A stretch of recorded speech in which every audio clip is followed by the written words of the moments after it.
looking for? You're looking for a gap at the top of the building, right, between the roofs. You will look for a gap. Once you identify junction or recognize junction, there's a junction coming up, right? First thing, you need to apply your MSPLCL routing. Okay, so MSPLCL mirror signal position speed look. Okay, so without delay, right, let's move on and get it done.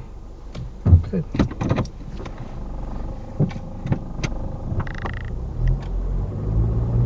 Okay, from here I can see junctions, right? I can see gap between the two houses. So I'm going to check my center mirror, right mirror check, signal right.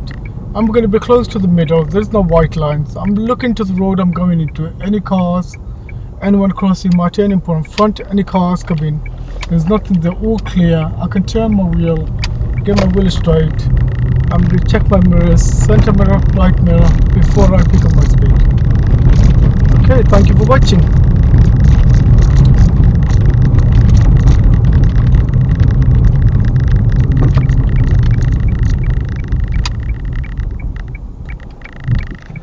Okay, that's the end of the video, right? If anyone, if you like my videos, please don't forget to share, subscribe, and like my video.